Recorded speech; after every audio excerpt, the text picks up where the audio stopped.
Hello student, आगे है। इसमें हम पढ़ेंगे शहीद की माँ। ठीक है। इसमें माँ कहती हैं बिस्मिल से, मुझसे मिलने को भी तेरा जी नहीं चाहता। ठीक है। माँ मिलने आती हैं जेल में रामप्रसाद बिस्मिल से, रामप्रसाद से, और वो मिलने से मना करता है। उस समय वहाँ पहुँचती हैं और कहती हैं कि क्या मुझसे मिलने का भी तेरा जी नहीं चाहता। बिस्मिल बिस्मिल कहता है, मुझे गलत मत समझो माँ, मेरा मतलब यह नहीं था। मैंने तो, माँ बात काट कर स्नेह से, अब रहने भी दे, अपनी सफाई मैं सब जानती हूँ। तू अपनी माँ को भले ही भूल जा, पर मैं अपने बेटे राम प्रसाद को खूब जानती हूँ। तूने सोचा होगा कि तुझे इस हाल में देखकर मुझे शायद दुख होगा, और तुझे मौत की गोद में देखकर मेरी आंखों से परनाले बहने लगेंगे। ठीक है। आगे यहाँ इसमें बताया गया कि राम प्रसाद नहीं मिलता, तो उसी समय फिर राम प्रसाद बिस्मिल जी कहते हैं कि नहीं, आप गलत समझ रहे हैं। ठीक है। कहते हैं मुझे आप गलत समझ रहे हैं माँ, मेरा मतलब यह नहीं है। तो वहीं पर उनकी बात काट के और माँ बोलती है, माँ बात काट कर स्नेह से प्रेम से बोलती हैं कि अब रहने भी दे, रहने दे, मैं अपनी सफाई में, ठीक है, तुम अपनी सफाई नहीं दो, अब मैं सब जानती हूँ। ठीक है। वो बूढ़ी माँ जो है वो कहती हैं कि मैं सब जानती हूँ, तू अपनी माँ को भले ही भूल जा, पर मैं अपने बेटे राम प्रसाद को खूब जानती हूँ। ठीक है। उसमें ये बताया गया कि माँ कहती हैं कि तुम भले भूल जाओ, परंतु मैं नहीं भूल सकती, मैं तुम्हें अच्छी तरह जानती हूँ। तूने सोचा होगा कि मुझे इस हाल में देखकर मुझे शायद दुख होगा। ठीक है। माँ कहती हैं कि तुमने यही सोचा होगा कि मैं जो जेल में हूँ, ठीक है, तो जेल में मुझे देखकर तुम दुखी होगे। ठीक है। और तुझे मौत की गोद में देखकर मेरी आंखों से परनाले बहने लगेंगे। ठीक है, अर्थात आंसू बहने लगेंगे। तो वही माँ कहती हैं कि यही सोचा होगा तुमने। बिस्मिल, हाँ माँ, मेरा मतलब यही था। बिस्मिल कहते हैं कि हाँ, मैंने यही सोच लिया था माँ। माँ कहती है, मैं सोच भी नहीं सकती बेटा कि तुझसे अपनी माँ को पहचानने में भूल हो सकती है। कैसे भूल गया कि मैं राम प्रसाद बिस्मिल की माँ हूँ।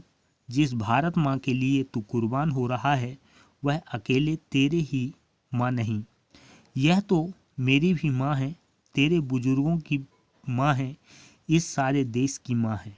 ठीक है। माँ समझाती हैं, उनको बताती हैं कि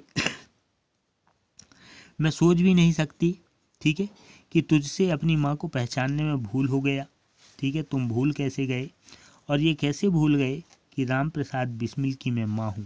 बूढ़ी जो है वो कहती हैं कि तुम कैसे भूल गए कि मैं अकेले तुम्हारी माँ हूँ। ठीक है। जिस भारत माँ के लिए तुम कुर्बान हो रहे हो, ठीक है, तुम्हें सजा हो रही है, बलिदान दे रहे हो, वह अकेली तेरी ही माँ नहीं है। वह भारत माता जो है वो अकेले तुम्हारी ही माँ नहीं है, वह तो मेरी भी माँ है, तेरे बुजुर्गों की माँ है, और इस सारे देश की माँ है। ठीक है। जिसके लिए तुम अपना कुर्बानी दे रहे हो, बलिदान दे रहे हो, वो किसी एक की माँ नहीं है। बिस्मिल भाव विभोर में, मैंने समझा था माँ की, आगे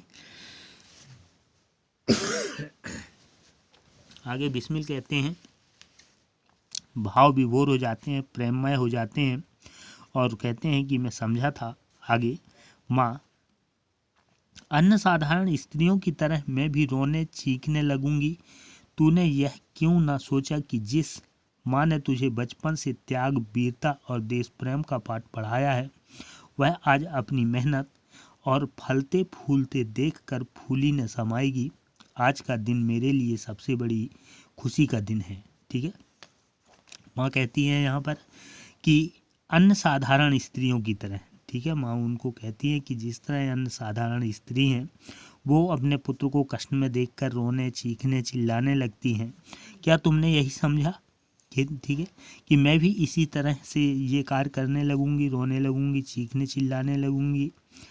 तुमने कि ये सोचा, माँ ने तुझे ये क्यों नहीं सोचा कि जिस माँ ने तुझे बचपन से त्याग और वीरता और देश प्रेम का पाठ पढ़ाया है, अर्थात मैं तुम्हें बचपन से देश के लिए त्याग, वीरता और देश प्रेम का पाठ पढ़ाया है, वह आज अपनी मेहनत को फलते फूलते देखकर फूली न समाएगी।